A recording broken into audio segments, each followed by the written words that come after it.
That's the rinse to rinse the clothes, but the washer's a pretty good size. So, I think she can fit like it needs 3 jeans and 3 shirts maybe. Hi everyone, welcome back to my channel. Today's video is a little different. I want to show you this small RV washer that my grandma gave me. She had it stored in her garage for a couple of years and she decided she wanted to get rid of it. When she offered it to me, I immediately thought of a friend who could really use a washer. So I brought it home to test it out first. To be honest, I wasn't sure if it would work. When I got home, it was extremely dusty. It had been sitting in the storage for years. There were dead insects inside, dust everywhere, and it definitely needed some attention before I could use it. So the first thing I did was give it a really good cleaning.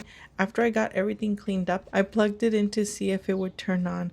To my surprise, it powered up. At that point, I decided to test the load. I figured they would be a good way to see how well this little washer actually works. Now, I was already familiar with this type of washer because I've used a similar one in Mexico. Unlike a traditional washing machine, you have to do a few things manually. First, I filled the washer with water. Then I added my laundry detergent, put a little bit of Downy fabric softener. Once everything was in, I started the wash cycle and let the machine do its job. It has max of a washing timer of 15 minutes. I have to admit, I was pretty impressed. The washer had enough power to move the mats around and clean them thoroughly. After the washing cycle was complete, I lowered the drain hose and pressed the drain button so all the dirty water could come out. Honestly, I didn't fill my washer once again to rinse everything. The next step that I did was I just moved it onto the spin compartment. This is probably one of my favorite features.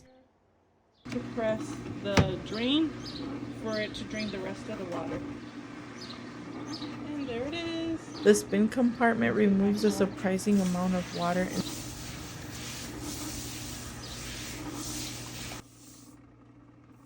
The mats came out much drier than I thought they would. After testing the bathroom mats, I wanted to see how much clothing this washer could actually hold. So I tried washing 2 large men's jeans and 2 women's jeans.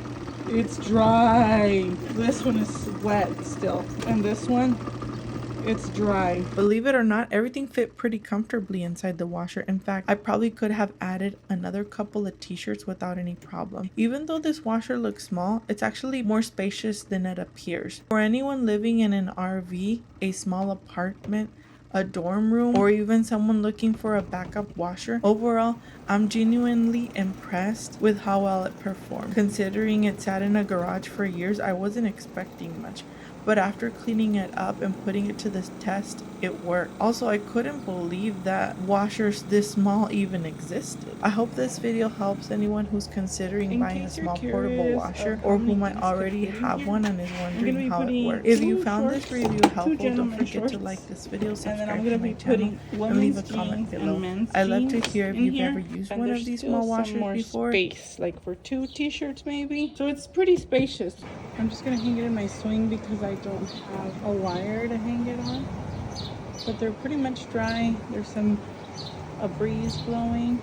I'm going to flip them around. Thank you so much for watching. I'll see you all in my next video.